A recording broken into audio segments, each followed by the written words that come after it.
President of CA Sri Lanka, Mr. Lasantha Wickramasinghe, Vice President Mr. Jagat Pereira, past presidents, council members, distinguished invitees, and my dear chartered accountants. At the outset, I wish to thank the Institute for this valuable opportunity for address you today. Then I will start in Sinhala. මට ඇත්තටම මෙතනට ඇවිල්ලා පැයක් විතර කාල සීමාවක් දීලා කියලා කිව්වා එන හැමෝටම ගෙදර යන්න මොන හරි දෙන්න කියලා. එතකොට මම හිතුවා ෆිසිකලි දෙන්න පුළුවන් දෙයක් තියෙනවද කියලා බැලුවාම මම පොඩි පේපර් එකකුයි පැන්සලකුයි දුන්නා. හැබැයි දැන් ෆිසිකලි තියෙන කරන් වැඩන් ගිහිල්ලා වැඩක් නැහැ. මෙන්ටලි මොනවාද අරන් යන්න පුළුවන් කියන එක තමයි තියෙන එකම දේ. එහෙමනම් මෙන්ටලි ගෙදර අරන් යන්න පුළුවන් මොනවාද කියලා බැලුවොත් අපිට ಜಾති තුනක් තමයි තියෙන්නේ ගෙදර අරන් යන්න. එකක් තමන්ගේ ෆැමිලි එක සතුටෙන් තියන්නේ කොහොමද? දෙක තමන්ගේ ආයතනය සතුටෙන් තියන්නේ කොහොමද? තුන සතුටෙන් ඉන්න රටක් හදන්නේ කොහොමද? එතකොට මට අද දීලා තියෙන්නේ ෆැමිලි එක සතුටෙන් තියන්නේ කොහොමද? ආයතනයේ සතුටෙන් තියන්නේ කොහොමද කියන එක විතරයි. හැබැයි සතුටෙන් තියෙන රටක් හදන්න ඕන නම් ඒක ක්වෙස්චන් එකෙන් අහන්න පුළුවන්.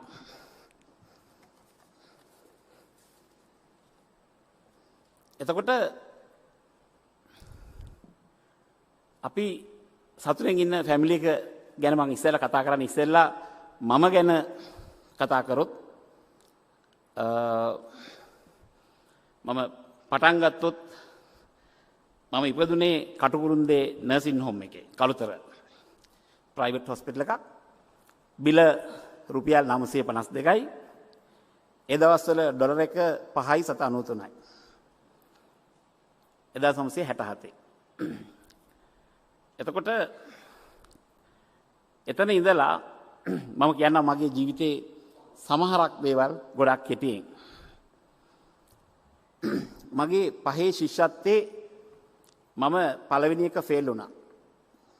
ෆේල් වුණාම හැමෝටම පුදුම හිතුණා මේක කොහොමද උනේ කියලා. හැබැයි බලන් ගියාම පේපර්ස් දෙකෙන් එක පේපර් එක විතරයි ලකුණු අරන් තිබුණේ.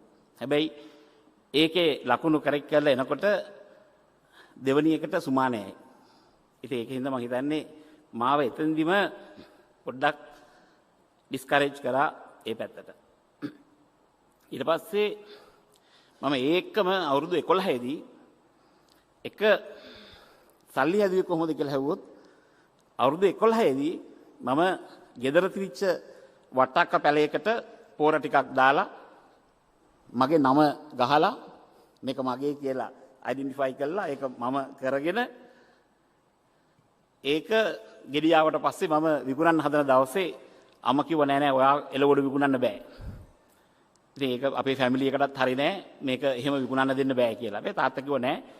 ඊට පස්සේ අම්මා so many reasons දුන්නා මේක විකුණන්න එපා කියලා.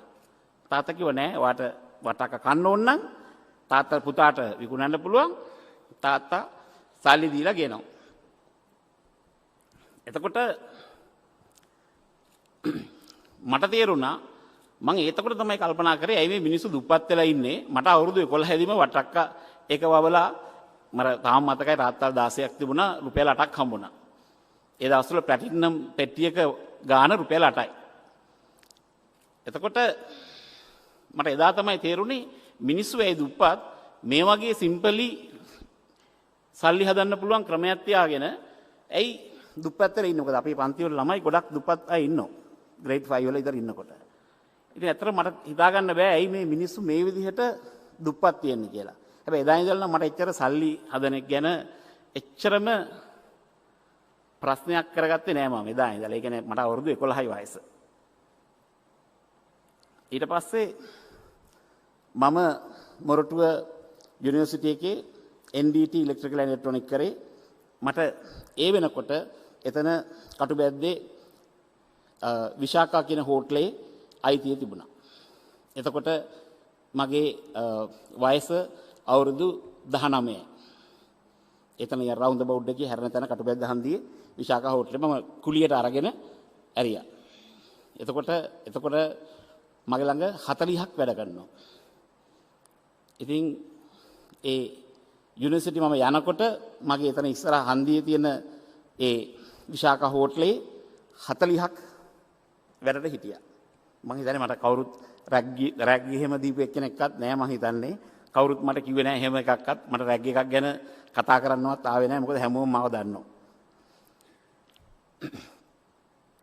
ඊට පස්සේ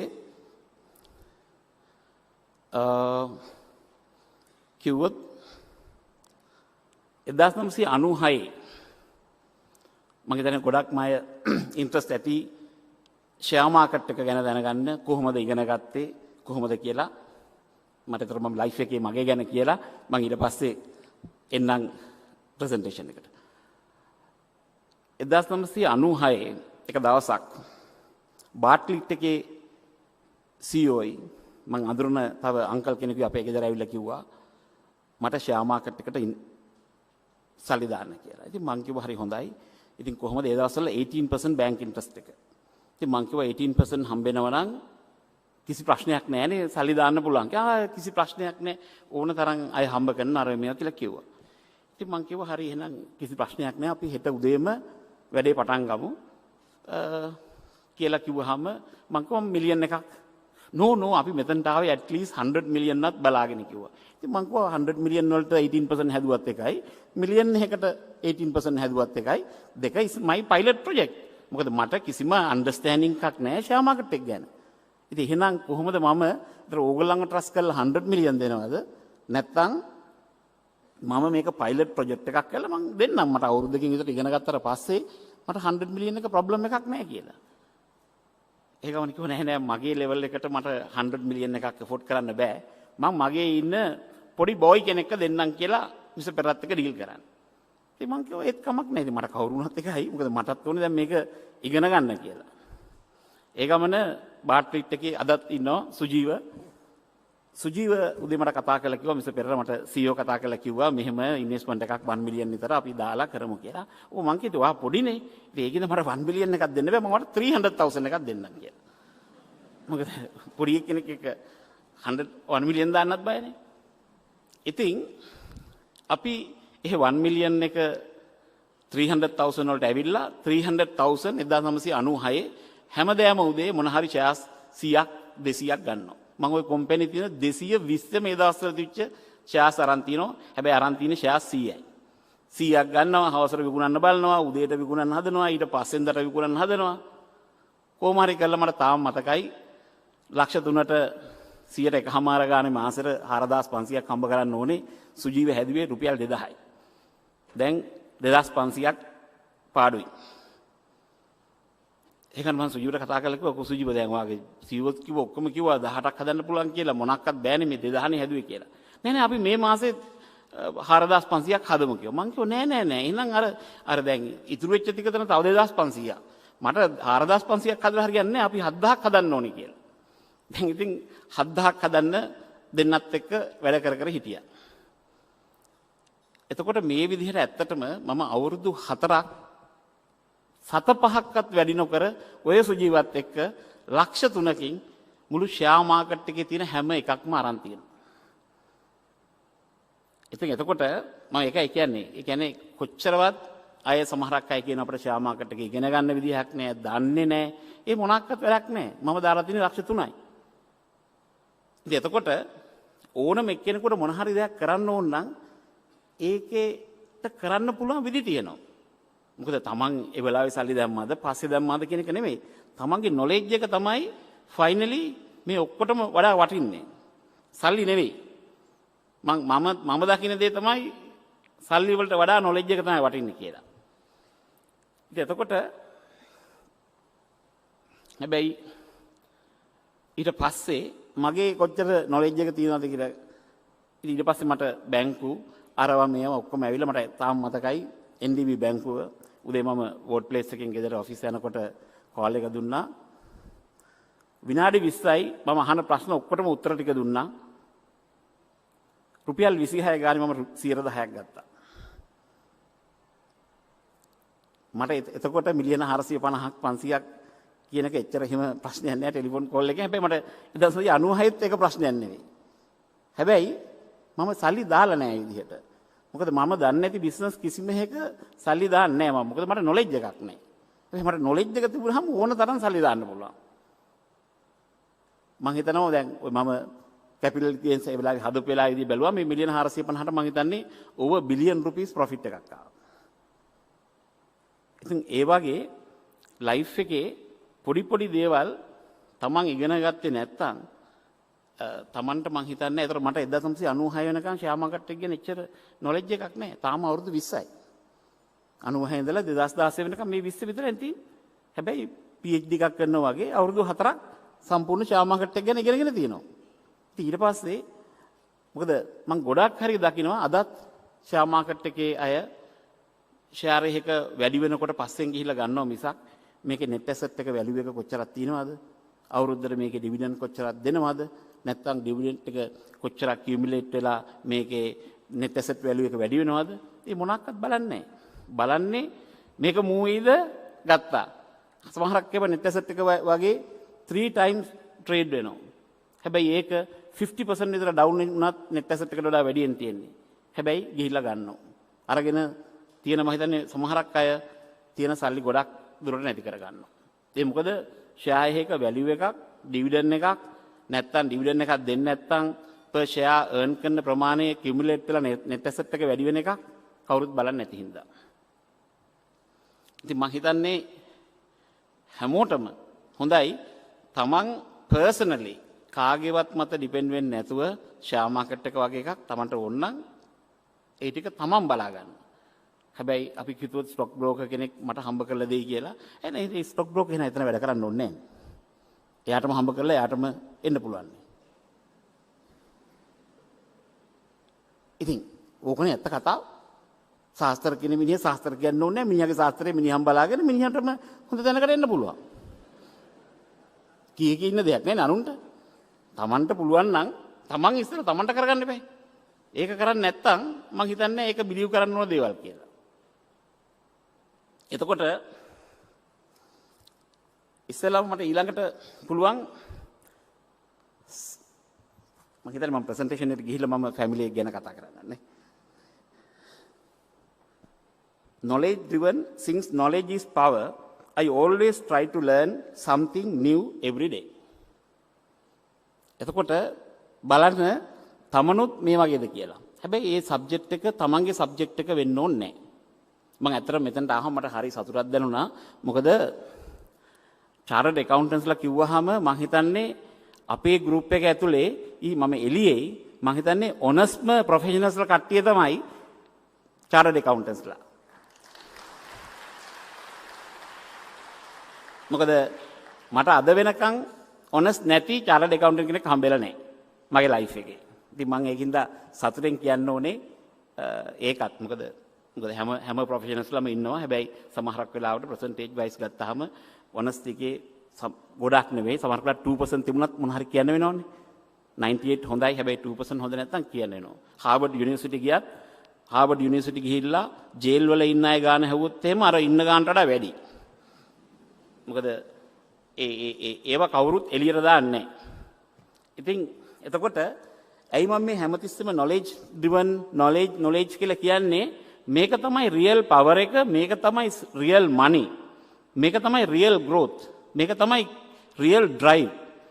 ඕන එක්කෙනෙකුට බය නැතුව තමන්ට knowledge එක තියෙනවා නම් කරන්න කියලා. මම දන්නේ නැත්තම් කියන්නේ කරන්න පුළුවන්ද බලන්න කියලා. මගේ වෙනස ඒකයි. මම දැනගත්තා නම් කරන්න. දන්නේ නැත්තම් බාගෙට දන්නව නම් කරන්න පුළුවන්ද බලන්න. මොකද මම මේ behavior කරන්නේ මම කරන්න කියලා කිව්වොත් මම දන්නවා 100% එක කරන්න පුළුවන් කියලා. හැබැයි කරන්න පුළුවන්ද බලන්න කියලා කියන්නේ මගේ knowledge එක අඩු හින්දා. එතකොට Tamanට දැන් accountant කෙනෙක් හැටියට මම හිතන්නේ මේකම බලාගෙන ඉන්න ඕනේ කියලා. all round තමන්ගේ කම්පැනි ඇතුලේ අපි හිතනවා මැනේජින් ඩිරෙක්ටර් තමයි ලොකු, මැනේජින් ඩිරෙක්ටර්ට වඩා වල්ලෙහන් අපි ඉන්නේ කියලා. එහෙම එකක් නැහැ. මොකද අපේ කම්පැනි ඇතුලේ ඉන්නවා සමහරක් chartered accountantsලා management එකට කියන්න බැරි දේවල් presentation එකේ දාලා පෙන්නනවා අහුවෙන්න. ඒ කියන්නේ management එක කරන වැරදි. මට ඕනනම් එකත් විස්තර කරලා කියන්න පුළුවන්. එක chartered accountant කෙනෙක් $40 million bond purchase කරලා තිබුණා. foreign assets කියලා තිබුණේ under foreign assets. ඒගොල්ලෝ average දාලා තිබුණා 2.3 return එකක් එනවා කියලා. කොහොමද average 2.3 දාලා තියෙන්නේ? $20 million that bond is 100% good one is 4.6% interest rate. The balance is zero. That is a junk bond. Then මම එවලම presentation එකේදී identify කරා මේ 20 million මොකද එයා මේකේ breakdown එක දීලා තිබුණා. annual report එකේ තිබුණේ is only under foreign assets one line say foreign asset 2.3% return. මේකේ breakdown එක දුන්න ගමන් එකපාරටම වුණා 0% කියලා ගමන් මම එකපාරටම ඇහුවා ඇයි මේ 0%? No we have a bonus. I said then what is the bonus? Then they have to explain. Then they give us so much of document. Finally it's a junk bond. But finally its early stage is not mature. Because of that we got our money. Otherwise it's $20 million loss. I think හැබැයි chartered accountant එයා මං හෙව්වා ඇයි මේක මේ විදිහට පෙන්නුවේ? නෑ sir මට මේක කියා ගන්න තැනක් නැතුව හිටියේ මං ඒකයි presentation එකේ breakdown එක දැම්මේ කියලා. ඉතින් ඒ වගේ හැමෝටම තමන්ගේ subject එක විතරක් නෙමෙයි.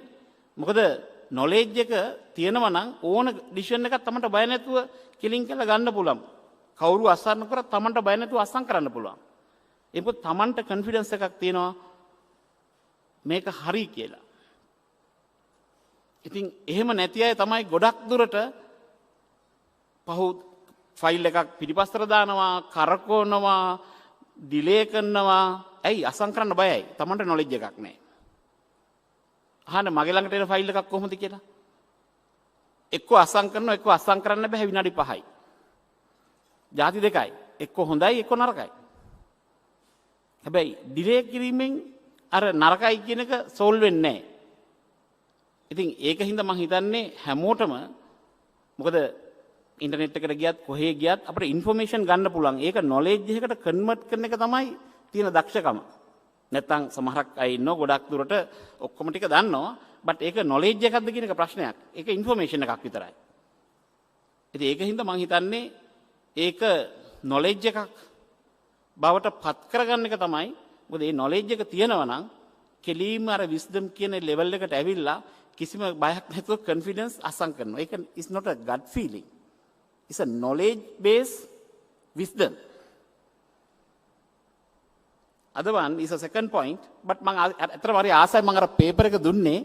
දැන් තමන් එහෙම කරනවා නම් මේකට හරි කියලා දාන්න. පැන්සලක් තියෙනවා, කොලෙත් තියෙනවා. තමන් ඒ වගේ කරනවා නම් හරි කියලා දාන්න නැත්නම් වැරදි කියලා ලකුණු දාගන්න. ඉතින් එතකොට ඇත්තටම තමන්ව ඉවලුවේට් කරගන්න පුළුවන් මම කොහොමද කරන්නේ. එතකොට තමන් ඉන්න විදිය හැපි නම් ඔය මොනක්වත් කියලා මං කිව්වා කියලා වෙනස් කරන්න එපා. අන්හැපි නම් අර වැරදි කියන දාලා තියෙන ටික අරගෙන අපි අන්තිමට හිතමු මේකේ පොඩි චේන්ජ් එකක් කරගත්තොත් මගේ ලයිෆ් ස්ටයිල් එකේ මාත් පොඩ්ඩක් හැපි එකේ ඉන්න පුළුවන් කියලා අපි එහෙම පොඩ්ඩක් කරමු. දැන් හැපි ඉන්න අය වැරදි 10 තිබුණත් මුකුත් කරන්න එපා. මොකද මං ආස නැහැ හැපි ඉන්න එක ඩිස්ටර්බ් කරන්න.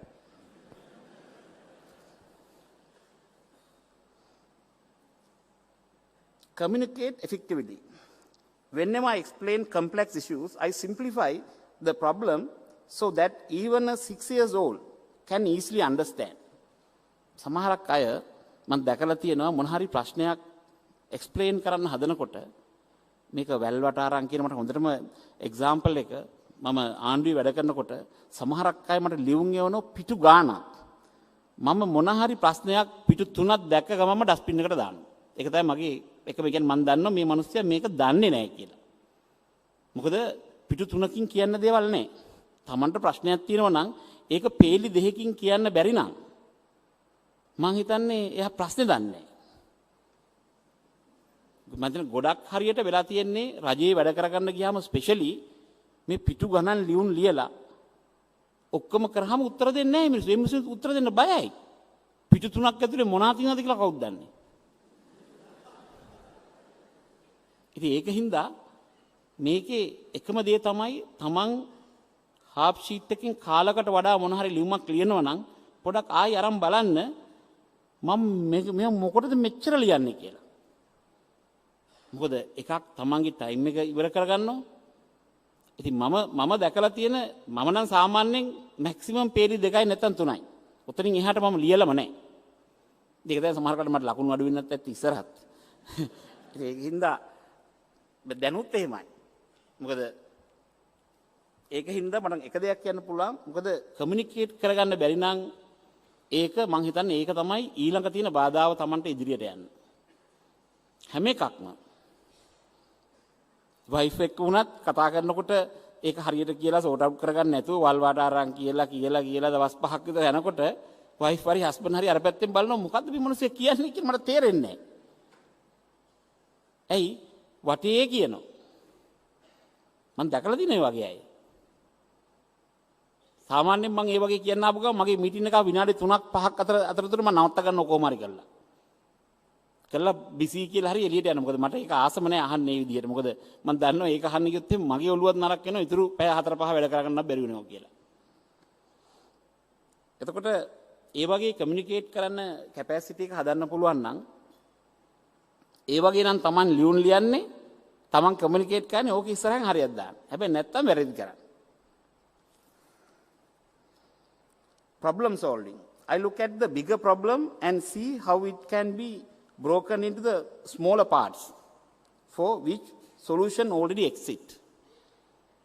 මට කිසිම ප්‍රොබ්ලම් එකක් ආවොත් මං හිතන්නේ ඒක ප්‍රොබ්ලම් එකක් කියලා. මං හිතන්නේම මේකේ පාර්ට්ස් වලට ගලවපු ගමන් ප්‍රශ්නයක් තියෙනවා. මම හොඳම එක්සැම්පල් එකක් ගන්නම්. කාර් එකක් ගන්න. කාර් එක කැඩුනා. ලොකු ප්‍රශ්නයක්. දැන් මොකද කරන්නේ? තමන් හොඳට බලනවා මොන ස්පෙයා පාර්ට් එකද කැඩලා තියෙන්නේ කියලා. මොන පාර්ට් එකද කැඩලා තියෙන්නේ කියලා. ඒතර මේ පාර්ට් එක බැලුවාම ඒක හොයාගත්තාම කාර් එක නෙමෙයි කැඩලා තියෙන්නේ පාර්ට් එක කැඩලා තියෙන්නේ. හැමෝම කියන්නේ කාර් එක කැඩුණා කියලා. කාර් එක කඩන්න බෑ. ඒ ස්පෙයා පාර්ට් එක කැඩලා තියෙනවා. ඉතින් ඒක හෙව්වහම සමහරක් වෙලාවට ඒක is not කාර් එක කැඩිලා තමන්ගේ තියෙන 5 මිලියන් එක කාර් එක කැඩුනහම 5 මිලියන් ඉවරයි. කාර් එක කැඩලා නෙමෙයි අර ස්පෙයා පාර්ට් එක කැඩලා දැනගත්තාම දන්නවා රුපියල් 2500යි 7500යි. ඒකට සමහරකට ඉවස ගන්න පුළුවන් ඒවා කැඩලා කියන දුක ඉන්නෙත් නැහැ. ඇයි? ස්පෙයා පාර්ට් එක 7500යි නැත්නම් 2500යි. ඒක කම්පැනි එකෙන් දාන්න පුළුවන්. ඉතින් ඒ වගේ හැම ප්‍රශ්නෙම මම හැමෝම දැකලා තියෙනවා මගේ කාර් එක කැඩලා. මට hina යන්නේ. ඒ කියන්නේ කාර් එක කැඩෙන්නේ කොහොමද කියලා. ඉතින් ඒ වගේ අපි මේ ලොකු ප්‍රශ්නයක් ආවහම මේක ස්මෝලර් ප්‍රොබ්ලම්ස් වලට කඩන්නේ කොහොමද කියලා තමන් ඔය වැඩේම කරනවා නම් දාන්න ඒ පැත්තට හරියක් නැත්නම් වැරදි කියලා දාගන්න. Keep questioning. I always ask questions. This out of my desire to learn more.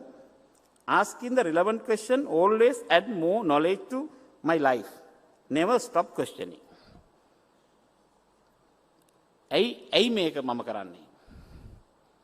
Question එකක් අහන්න නැතුව මොනාක්වත් කරන්න නැතුව අපි ඉන්වෙස්ට්මන්ට් එකට ගියත් මොනා කරන්න ගියත් මොකද ක්වෙස්චන් එක අහන්නේ තමන් දන්නේ නැති හින්දා.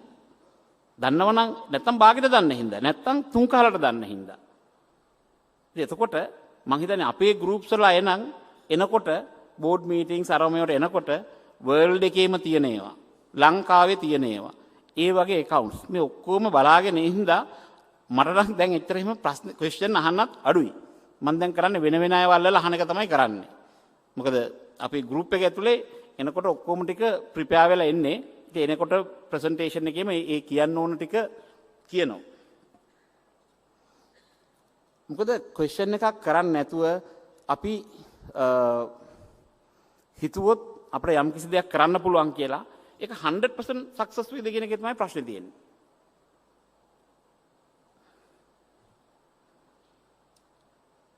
Getting it right.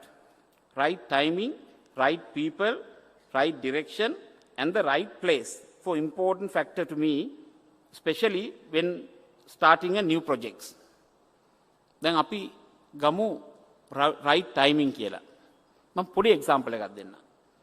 අපිට අද සිකුරාදා next Tuesday මොන හරි සලාඩ් එකක් කන්න ආසාවක් හැදෙනවා.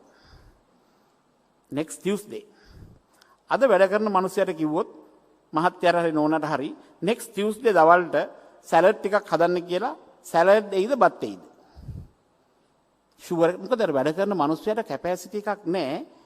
ඒක මතක තියාගෙන ඉඳලා next Tuesday වලට සැලඩ් එක හදන්න. එහෙනම් අපි දැනගන්න ඕනේ එක්කෝ සඳුදා හවසට මේ සැලඩ් එක ගැන කතා කරන්න. නැත්තම් අඟහරුවාද උදේට මේක කියන්න. මොකද ගෙදර ඉන්න සර්වන්ට් කොලේක ලියාගෙන එයාට බෑ මේක කරන්න. ඉතින් එතකොට ටයිමින් කියන එක හරි ඉම්පෝටන්ට් මොන හරි සක්සස් වෙන්න. සමහරක් අය කියන්නේ මං කිව්වා. නෑ මං කිව්වා කියලා හරියන්නේ නැහැ. වැඩේ වෙලා නැහැ. ඉතින් ඒකින්ද ගොඩක් දුරට මේ ටයිමින් කියන එක දැන් මම නම් ඇත්තටම රාහු කාලේ කියන එක බිලීව් කරනවා. ඉතින් මම ඇත්තටම ඒකත් පොඩි කාලේ ඉඳලා මම ඒ වගේ කිසි දෙයක් බිලීව් කරපු කෙනෙක් නෙවෙයි. මටම සිද්ධ වුණා ඒක බිලීව් කරන්න. මොකද මට මගේ යාළුවෙක් කිව්වා හරි වක් කරන්න. හැබැයි කරලා ලියලා තියන්න. මම මේ වෙලාවේ මේ වැඩේ ස්ටාර්ට් කරා. ඒක සක්සස්ද නැද්ද? මම 1991 ඉඳලා 93 වෙනකන් ওই වගේ ලිව්වා. ලියලා බලනකොට 70%ක් විතර සක්සස් නැහැ 30ක් විතර කරගන්නවා. ඉතින් මම බැලුවා මොකටද 70ක් විතර සක්සස් නැහැ තියෙනවා ওই වෙලාවේ කරන්න කියලා. මම ඒක 1993 ඉඳලම ඒ ටයිම් එක අවොයිඩ් කරන්න පටන් ගත්තා. එහෙම නැතුව මට ස්පෙෂල් මේකක් නැහැ මේක කියලා මම ඒ ටයිම් එකත් අයින් කරනවා. right people තමන් මොන හරි කරනකොට එතන හරි මිනිස්සු නැත්තම් දැන් මට එක්සැම්පල් දෙකක් විතර කියන්න පුළුවන් මගේ ලයිෆ් එකේ ෆේලියර්ස් වල හරි මිනිස්සු නැති කමින් ඒ දෙක වහන්න උන. හැබැයි මම දන්නවා බිස්නස් එක වැරදි නෑ. හරි මිනිස්සු නැතිකම තමයි ඒකට ප්‍රධාන හේතුව. හැබැයි ඉතින් දැන් වගේ සිටුේෂන් එකක සමහරක් වෙලාවට පොඩි බිස්නස් එකක් වගේ නම් මේක මිනිස්සු හොය ඉන්නත් පුළුවන් වහන්න ඩිසිෂන් එක ගන්නත් පුළුවන්. ඉතින් ඒක එච්චර කම්පැනි එකට එෆෙක්ට් වෙන්නේ නැහැ. හැබැයි මම ඒත් හිතනවා සමහරක් වෙලාවට මේ වහන්න කියලා ඩිසිෂන් එක ගන්නකොට ඇයි මේ රයිට් පීපල් නැතුව වහන්නේ කියලා. මොකද බිස්නස් හොඳ නැති හින්දා නෙවෙයි. ඒ ඉන්න හෙඩ් හරි টপ 3-4 අයට මේක කරගන්න බැරි නම් සමහරක් වෙලාවට ව්‍යාපාර වහන්න වෙනවා. ඒක රයිට් පීපල්.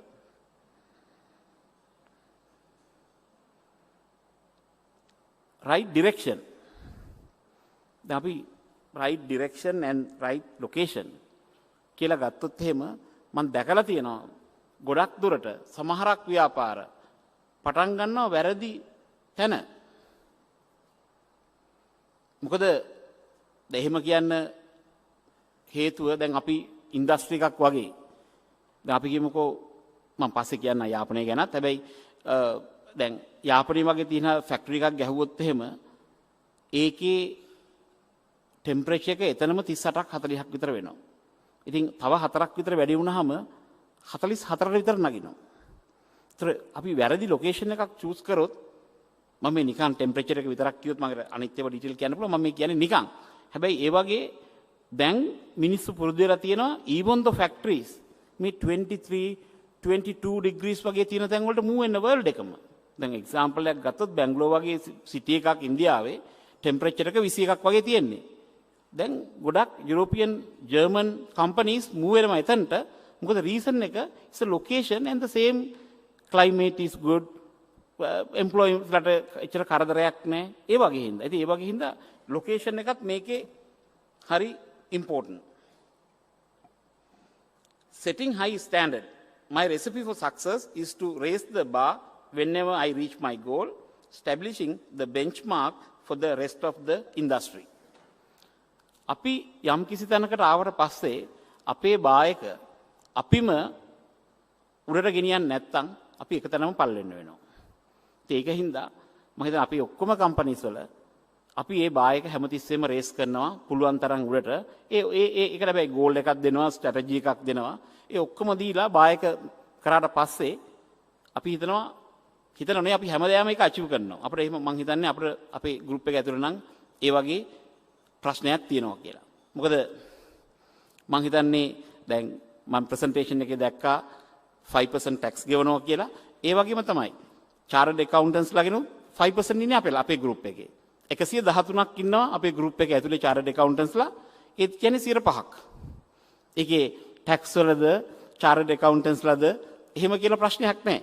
හැමතැනම 5% ඉන්නවා. මම හිතන්නේ ට්‍රේනින් ගත්තොත් එහෙම 200 ගාණක් ඉන්නවා මේ ට්‍රේනිස්ලා. මම හිතන්නේ ඒක 5% වලට වඩා වැඩි. ඉතින් ඒ හැමතැනම ඒවා මැච් වෙනවා. එක තැනක ටැක්ස් විතරක් ගෙවලා නැහැ.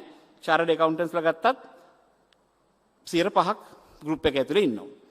එතකොට දැන් අපි ස්ටෑන්ඩඩ් කතා කරොත් මම ගොඩක් දුරට දැකලා තියෙන දෙයක් තමයි අපි මේ කන්ස්ට්‍රක්ෂන් එකක් හරි මොන හරි පර්චේසින් වලදී අර ස්ටෑන්ඩඩ් කියන එක ඉස්සෙල්ලාම අපි පර්චේස් කරනකොට බලන්නේ. දැන් එක්සැම්පල් එකක් ගත්තොත් සමහරක් තියෙනවා දැන් බ්‍රෑන්ඩඩ් බඩු කිව්වොත් කොහොම කරත් ඒගොල්ලෝ ඒ ස්ටෑන්ඩඩ් එක තියලා තමයි මේ ප්‍රොඩක්ෂන් එක කරන්නේ. ඒතර බ්‍රෑන්ඩඩ් බඩුවක් එක්ක තව එකක් කම්පෙයාර් කරනකොට සමහරක් වෙලාවට මම දැකලා තියෙනවා මේ පොඩි වැරද්දක් වගේ දකින්නේ. මොකද ඇකවුන්ටන්ට්ස්ලා හැමතිස්සෙම හිතන්නේ නෑ මේ දෙකෙන්ම එක වැඩේනේ වෙන්නේ කියලා නෑ.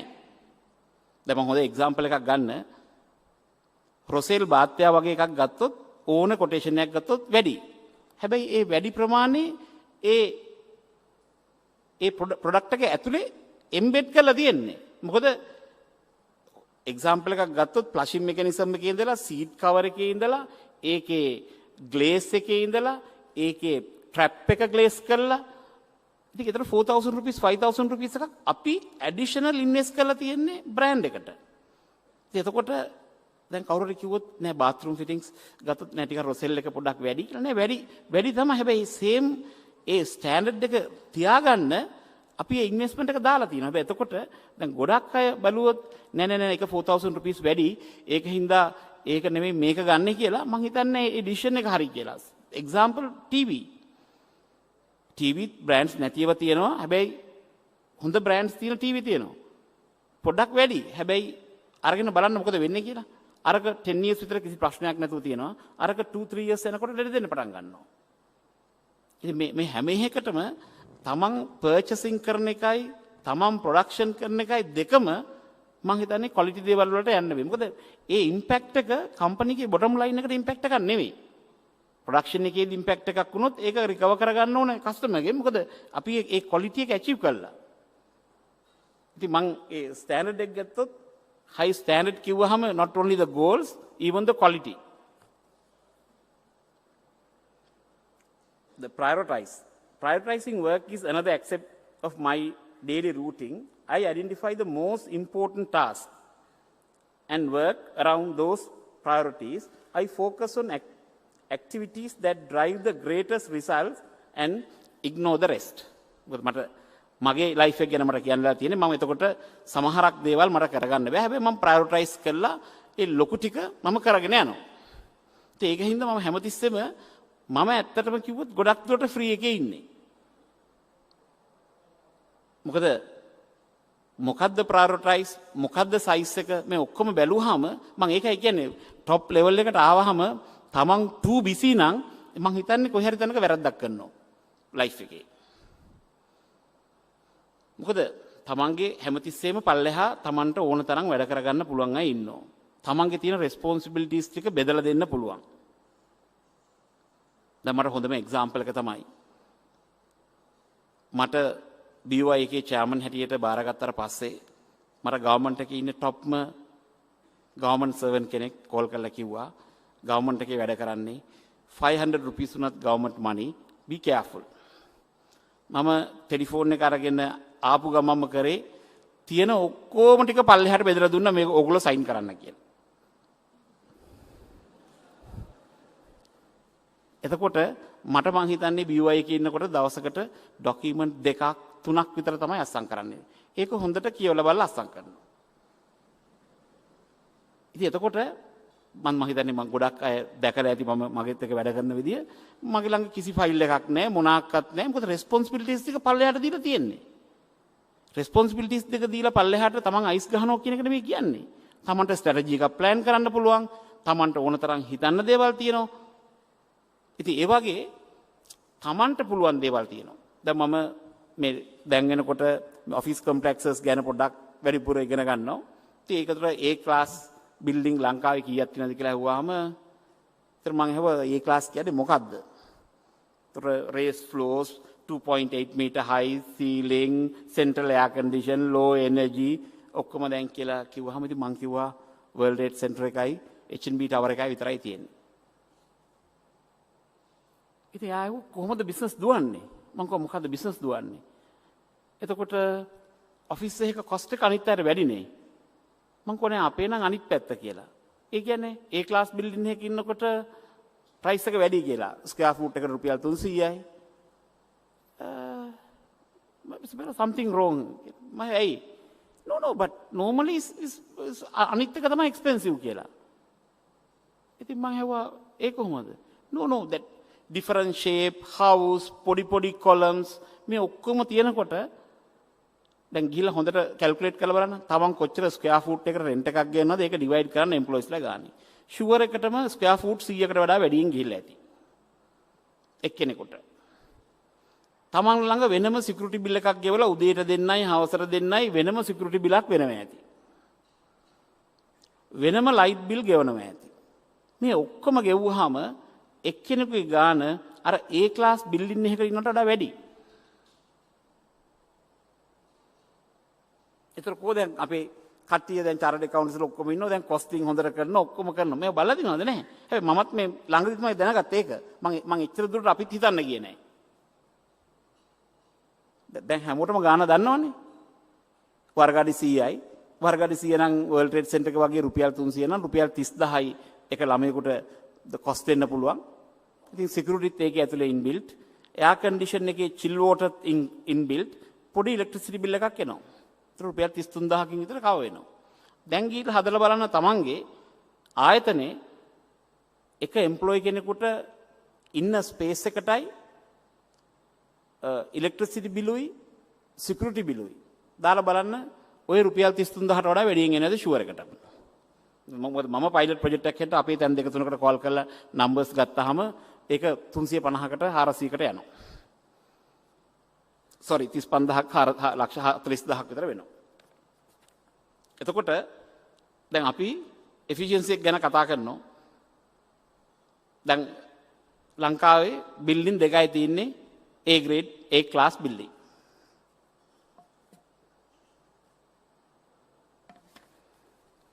Be passionate.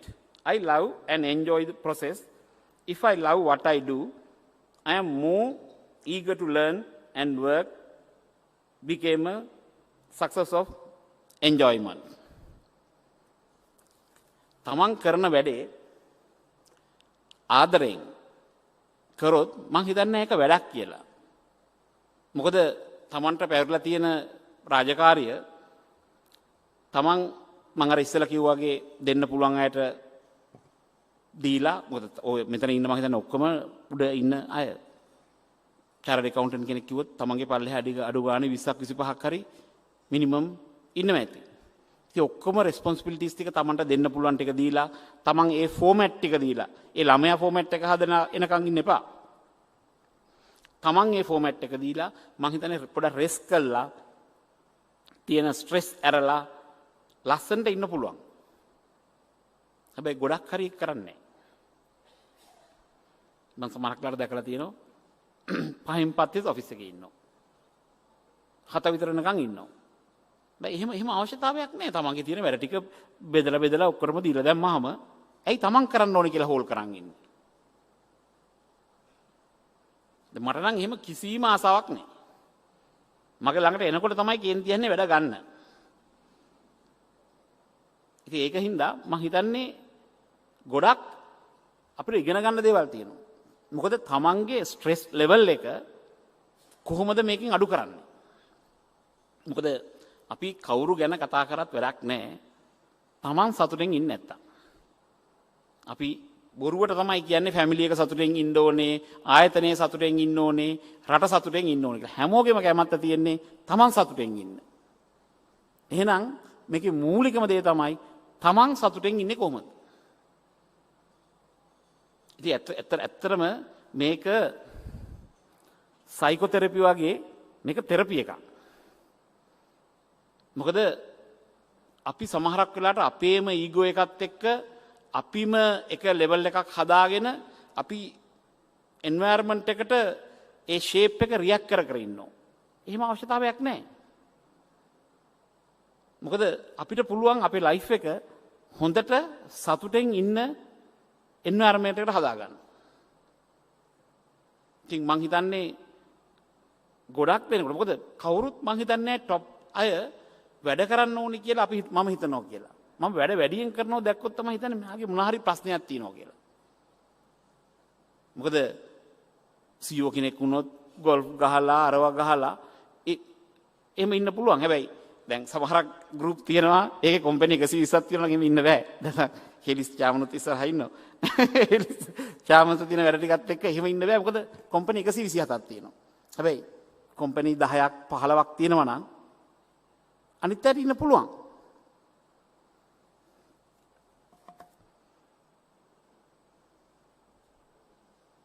Mental and physical balance.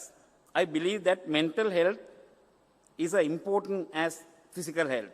We look after the employees' mental well-being through the psychotherapy and counseling programs and train them well so they achieve a holistic balance. අපි ඇත්තටම මේක රියලයිස් කරේ අවුරුදු 4කට විතර ඉස්සෙල්ලා.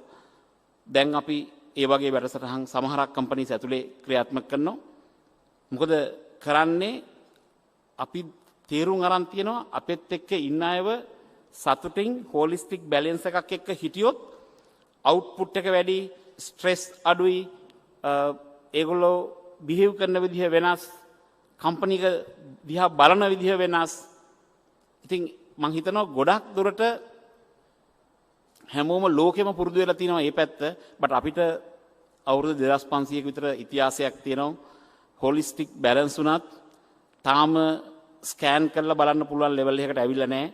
මොකද කොටින්ම කියනවා නම් අදත් ලේටස්ට් iPhone එක ගත්තත් 1200 මිලි ඇම්පියර් විතර පවර් එකක් ගන්නවා.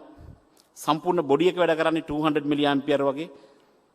එතකොට 1200 ගන්නවා කියන්නේ තමන්ගේ බොඩි එක වගේ 6 time එනර්ජි එකක් ගන්නවා හෑන්ඩ් ෆෝන් එකක් වැඩ කරන්න. ඔය හෑන්ඩ් ෆෝන් එක කවදාද 20 මිලිවොට් වලට එන්නේ? එදාට ස්කෑනර්ස් තියෙයි මේ හොලිස්ටික් බැලන්ස් එක අයිඩෙන්ටිෆයි කරන්න පුළුවන් ස්කෑනර්ස්. මම දන්නේ නැහැ ඩේට් එක කවදාද කියලා. සමහරකට අවුරුදු 20ක් වෙන්න පුළුවන්, 25ක් වෙන්න පුළුවන්. කවදා හරි දවසක තමන්ගේ ළඟ තියෙන හෑන්ඩ් ෆෝන් එක 20 මිලිවොට්. ඒ කියන්නේ අපේ බොඩි එක වගේ at least 10% වගේ පවර් එකක් අවශ්‍ය වෙච්ච දාට හිතයි. එන එදාට ස්කෑනර්ස් අරව මේ ඔක්කොම තියෙයි තමන්ගේ හොලිස්ටික් බැලන්ස්, තමන්ට කොහොමද වේව්ස් පිට වෙන්නේ මේ ඔක්කොම මෙෂර් කරන්න පුළුවන් ස්කෑනර්ස් එදාට හැදෙයි. එතකන් නම් හැදෙන්නේ නැහැ. මොකද ෆස්ට් ඉක්විප්මන්ට් එක හදන්න ඕනේ below the බොඩිට ගන්න පුළුවන් එනර්ජි වලට වඩා. ඉතින් මම බිලීව් කරනවා සමහරකට අවුරුදු 20ක් වෙන්න පුළුවන්, 30ක් වෙන්න පුළුවන්. ෆෝන් එක 20ට ආපු දාට මේ ඔක්කොම ටික අයිඩෙන්ටිෆයි වෙයි. එදාට ලංකාව වගේ රටකට ওই හොලිස්ටික් තීවිච්ච දේවල් අපි කතා කරපුවා, අපි ඉගෙන ගත්ත ඒවා ඔක්කොම ප්‍රූව් කරන ලෙවල් එකට එන්න පුළුවන්. එතකන් නම් මම හිතන්නේ නැහැ එන්න පුළුවන් කියලා. Helping others. I reach out to those who are in need. I through the lives of many through my charity work. සමහරట్లాට දැනගන්න ඕනේ ඇති කොහොමද මම charity work කරන්නේ කියලා. මම ඇත්තටම කොච්චරක් මිනිසුන්ට උදව් කරන්න පුළුවන්ද කියලා නම්බර් එකත් එක තමයි බලන්නේ. මම ඕනනම් කියන්නම් මම ආසම ඉස්සෙල්ලා ප්‍රොජෙක්ට් එකයි දැන් කරගෙන යන ප්‍රොජෙක්ට් එකයි ප්‍රොජෙක්ට්ස් දෙකක්. අවුරුදු 17කට ඉස්සෙල්ලා මට ජෙනරල් හොස්පිටල් එකේ ડોක්ටර් සුනිල් පෙරරව හම්බුණා. අවුරුදු 17කට ඉස්සෙල්ලා. හම්බෙලා කතා කරනකොට අපි කතා කරා ස්පයිනල් කෝඩ් ඔපරේෂන් වලට ඕගස්ට් මාසෙ වෙනකොට එයාගේ ක්වොන්ටිටි එක ඉවරයි. ඒකින්ද එළියෙන් හදා ගන්න පුළුවන්ද රුපියල් 12500ක් දීලා කියලා. 5ක්. මම ඒත් බැලුවා ස්ටේනස් ස්ටීල් කෑලි 5ක් රුපියල් 12500කට ස්පයිනල් කෝඩ් ඔපරේට් කරන්න එළියෙන් හදලා ගෙන්න. මම ડોක්ටර්ත් එක්ක කතා කරා ડોක්ටර් මීට වඩා දෙයක් අපි මිනිසුන්ට කරන්න බැරිද? නෑ ලොකු දෙයක් තියෙනවා කරන්න. මේ මගේ සම්පූර්ණ වෝඩ් එකම ඩස්ට් එක තියෙනවා. මේකේ ඔපරේෂන් කරාට පස්සේ මිනිස්සු 500ක් අවුරුද්දට මැරෙනවා. මේ ඩස්ට් එක අයින් කරොත් මට මේක 250ට අඩු කරන්න පුළුවන් කියලා. අවුරුදු 17කට ඉස්සෙල්ලා 1999 මම ડોක්ටර් කිව්වා ડોක්ටර් මම අද වැඩ පටන් ගන්නම් මාස 3න් ඉවර කරලා දෙන්නම් මට එකම ගැරන්ටි එක ඕනේ මිනිස්සු 250යි ඊට පස්සේ මේක මැරෙන්න පුළුවන්. ડોක්ටර් කිව්වා ඔව්. මම මාස 3න් සම්පූර්ණ එයා කන්ඩිෂන් කරලා ටයිල් කරලා පේන්ට් කරලා තියෙන ඩස්ට් අරමේ ඔක්කොම නැති වෙන්න ජෙනරල් හොස්පිටල් එකේ සුනිල් පෙරරගේ ડોක්ටර්ගේ වෝඩ් එක හැදුවා. මම ඔපරේෂන් ඕක ඕපනින් එකට ගියාම ડોක්ටර් මගෙන් ඇහුවා ඔයාට මොකද්ද මං කරන්න උදව් කියලා. මං කිව්වා ડોක්ටර් පොරොන්දු වෙච්ච එක තමයි උදව්ව කියලා. 250යි මරන්න පුළුවන්. තව 250ක් ඉතුරු කරන්න ඕනේ කියලා. පිළිගන්නේ ඊළඟ අවුරුද්දේ ડોක්ටර් මට නම්බර් එකත් එක්ක පෙන්නුවා මැරුණ 275යි. එතකොට මට ඒ 225ක් සේව් කරා කියලා සතුටට මම හිතනවා මගේ ඒක තමයි ලයිෆ් එකේ මම දැක්ක. ඒ කියන්නේ මිනිස්සුන්ව බේරගෙන 225ක් අවුරුද්දකට බේර ගන්න පුළුවන් කියලා සල්ලි වලින් තේරුණේ දා. ඒතර මම දැන් කියන්නම් දැන් කරන එක. මගේ ළඟ දැන් ප්‍රොජෙක්ට්ස් දෙකක් යනවා. එකක් IBM Watson අපි ලංකාවට ගේන්න කතා කරගෙන යනවා. මොකටද ගේන්නේ? කැන්සර් පේෂන්ට්ස්ලාට සෙකන්ඩ් ඔපිනියන් එක ෆ්‍රී දෙන්න. ලෝකේ ඇමරිකාව වගේ රටවල් චාර්ජ් කරලා මේක කරන්නේ. ඩොක්ටර්ස්ලාට අමතරව සෙකන්ඩ් ඔපිනියන් එකක් දෙනවා කම්පියුටර් එකෙන් තියෙන ඩේටා ටික දාලා. දැන් තායිලන්ඩ් වල වගේ සමහරක් ප්‍රයිවට් හොස්පිටල් පටන් ගන්න තියෙනවා. හැබැයි ලෝකේ කවුරුත් මේක සෙකන්ඩ් ඔපිනියන් එක ෆ්‍රී දෙන්න එක්ස්පෙන්සිව්. හැබැයි ඇයි එක්ස්පෙන්සිව් වෙලා තියෙන්නේ? තමන්ගේ හොස්පිටල් එකට විතරයි මේ සිස්ටම් එක තියාගෙන ඉන්නේ. ඉතින් එතකොට එක්ස්පෙන්සිව්. හැබැයි අපි වගේ ගෲප් එකක් ගෙනහල්ලා මේකේ සෙකන්ඩ් ඔපිනියන් එක ඔක්කොම කැන්සර් වල ට්‍රීට් කරන ડોක්ටර්ස්ලාට දුන්නොත් මම හිතන්නේ මට අපේ තියෙන ගෲප් එකේ හැටියට අපිට ඒක ෆ්‍රී දෙන්න පුළුවන්. ඉතින් එක ප්‍රොජෙක්ට් එකක් ඒක මම දැන් කතා කරගෙන ඔක්කොම ඒක කරගෙන යනවා. දෙවැනි එක අපි හදාගෙන යනවා ලයිව් මෙඩිකල් ડોක්ටර්. දැන් ඇත්තටම සම්පත් බැංකුවේ ළමයි 800කට වැඩ කරනවා. පයිලට් ප්‍රොජෙක්ට් එක ස්ටුඩියෝ ටයිප් ડોක්ටර් ස්ටුඩියෝ එකේ ඉන්නවා. කෝල් එක බුක් කරන්න පුළුවන් 6 to 8 minutes. එතකොට තමන්ගේ තියෙන පර්සනල් හෙල්ත් කෙයාර් ප්‍රොබ්ලම් එකක් තියෙනවා නම් ඒ බුක් කරපු ටයිම් එකට ෆෝන් එකකින් ඇවිල්ලා කතා කරලා ලයිව් කතා කරලා කරන්න පුළුවන්. ඒකේ තව ඩෙවලොප්මන්ට් පාර්ට්ස් තියෙනවා. මෙඩිසින් දෙන්නේ කොහොමද, මේක දෙන්නේ කොහොමද කියලා. අපි ෆයිනලි ඒකත් ඩෙවලොප් කරලා ඉවර වෙලා ආණ්ඩුවට ඩොනේට් කරනවා. එතකොට ඒක තමයි චැරිටි අතින් ගත්තොත්. මොකද අපි මොන හරි දෙයක් සමාජයට දෙන්න ඕනේ. එතකොට මම හිතන්නේ මගේ ප්‍රසන්ටේෂන් එකේ මම ගැන කියන ටික ඉවරයි. මොකද මේ විදිහට දැන් ඔකේ තියෙන විදිහට ටික කරලා බලන්න තමන් කොහොමද කියලා. අර කිව්වා වගේ ඔය කොලේ ගෙදර ගිහලා තියාගන්න. තමන් අන්හැපි නම් විතරක් මම මේකෙන් ෆලෝ කරන්නේ නැත්තේ මොනවද කියලා බලන්න. එතකොට මම ඊට පස්සේ කිව්වා ෆැමිලි එක සතුටෙන් තියන්නේ කොහොමද? එතකොට ෆැමිලි එක සතුටෙන් තියන්නේ කියලා ගත්තාම මුලින්ම ළමයි ගැන එනවා. එතකොට ළමයි ගැන කතා කරාම සමහරක් මම දන්නවා දෙමාපිය ගොඩාක්ම এডুকেෂන් එකට තමයි දුක් වෙන්නේ. මොකද අපේ බබාට ගණන් බෑ, අපේ බබාට සයන්ස් බෑ, අපේ බබාට මේක බෑ, මේක බෑ. එතකොට මම සමහරක් අම්මලාගෙන් අහනවා මොන ගණන්ද බැරි කියලා. නෑ යාර දන්නේ නෑ. මොකද ගණන් කිව්වම එක එක જાති ගණන් තියෙනවා ළමයි ඉගෙන ගන්න. ඒතර ඒක ફોකස් කරලා මොන જાතියකද බැරිද කියලා ඒකට ફોකස් කරලා ඉගෙනුවාම ඒ ළමයා එතනින් කොට එනවා. සයන්ස් බෑ කිව්වම සේම්. මොකද සමහරක් වෙලාවට ළමයා සනීප නැතුව හරි මොනා හරි වෙලා ඉස්කෝලේ ගියේ නැතුනහම ඒ ළමයා ඒ කැලල මිස් වෙනවා. මිස් වුණාන් පස්සේ ඒ ළමයාට ඒක දන්නේ නැහැ. එතනින් පස්සේ ඒ ළමයා ඒක කනට ගන්නෑ නැහැ. ඉතින් ගත්තේ නැතුනහම මේ এডুকেෂන් කියන එකේ ගොඩක්ම දුරට තියෙන්නේ හරියට ළමයාට කියන පාඩම් කරන්න. මොනවා පාඩම් කරන්නද? ළමයාට දෙමව්පියෙකුට කියන්න පුළුවන් නම් මෙන්න මේ ඒරියා එක තමයි ඔයාගේ වීක් පොයින්ට් ටික මෙන්න මේ ටික පාඩම් කරන්න කියලා මං හිතන්නේ ළමයාට ගොඩක් පාඩම් කරන්න දෙයක්වත් නැහැ. මොකද ෆැමිලි එකක් කිව්වහම අපි තමන් සතුටෙන් ඉන්න ඕනේ, වයිෆ් හරි හස්බන්ඩ් හරි සතුටෙන් ඉන්න ඕනේ, ළමයි සතුටෙන් ඉන්න ඕනේ. මේ ටික ඔක්කොම හරිනම් තමයි තමන් ආයතනයට ආවහම ආයතනයේ සතුටෙන් ඉන්න පුළුවන් කොහොමද කියලා කතා කරන්නේ. හැබැයි මේ එකක්වත් අපි කතා නොකර රට ගැන කතා කරනවා රට සතුටෙන් තියන්න පුළුවන් කොහොමද කියලා. කොහොමද රටක් සතුටෙන් තියන්නේ? තමන්ගේ ෆැමිලි එක තමයි ඉස්සෙල්ලම සතුටෙන් තියන්නේ. තමන් සතුට වෙන්න ඕනේ, ෆැමිලි එක සතුට වෙන්න ඕනේ, ආයතනය සතුට වෙන්න ඕනේ. එතනින් පස්සේ තමයි රටක් සතුටෙන් තියන්න පුළුවන්. මේ ටික තමන්ගේ අතේ තියෙන ටික කරගන්න නැතුව අපි අනුත් ඒව බල අනිත් ඒවා සතුටු නැහැ කිය ඉන්නවා. ඉතින් මං හිතන්නේ දැන් এডুকেෂන් එක පැත්තෙන් ගත්තොත් ඒ වගේ. දැන් ගෙදර වුණත් ෆ්‍රයිඩේ සැටර්ඩේ වගේ හරි සැටර්ඩේ සන්ඩේ හරි Tamanට ටයිම් එක ඇලොකේට් කරලා ගෙදරට දැම්මේ නැත්තම් දැන් අර සමහරක් මම දැන් කියවනේ දැන් මම ගත්තත් මම වැඩ කරන්නේ නැහැ සැටර්ඩේ සන්ඩේ. හැබැයි ඕක අර 80-20 සමහරක් ඉම්පෝර්ටන්ට්ම නම් ප්‍රයොරිටයිස් කරන්නම වෙලා නම් ඒක රූල් එකක් කරන් ඉන්නත් බෑ. ඉතින් දවස් අපි ගත්තොත් වීකෙන්ඩ් ගත්තොත් 52යි තියෙන්නේ 50යි කියන්නකෝ. ඒතර 80-20 රූල්ස් දැම්මොත් Tamanට 10ක් තියෙනවා. ඉතින් ওই 10 පොඩ්ඩක් මොන හරි ආයතනය වෙනුවෙන් හරි මොන හරි ප්‍රශ්නයක් වුණොත් ඒ වගේ කරන්න ඕනේ. හැබැයි අපි ෆික්ස් සමහරක් අය ඉන්නෝ ෆික්ස් මයින් එකක. මොකටද මම සැටර්ඩේ සන්ඩේ වැඩ කරන්නෙම නැහැ. ඒ එකක්වත් වැඩ කරන්නේ නැහැ. ඒ තමන්ගේ අන්හැපිනස් එකට ඒ ඔක්කොම වැඩ කරනවා අන්තිමට. මේ ඔක්කොම සතුටු වෙන්න පුළුවන්. මොකද තමන් වගේ ලොකු අය සැටර්ඩේ සන්ඩේ කියලාම අවශ්‍යතාවයක් නැහැ නේ. අනිත් දවස්වල වුණත් ෆ්‍රී එකේ ඉඳලා ඉන්න පුළුවන්. කිසි ප්‍රශ්නයක් නැහැ.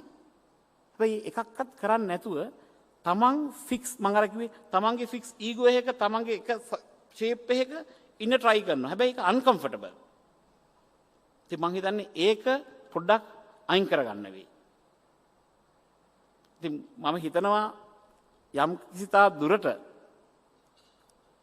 මගේ මොන හරි දෙයක් ගෙදර ගෙනියන්න පුළුවන් වෙයි කියලා හිතනවා කියලා. ඉතින් මේ වීඩියෝව ඔබට වැදගත්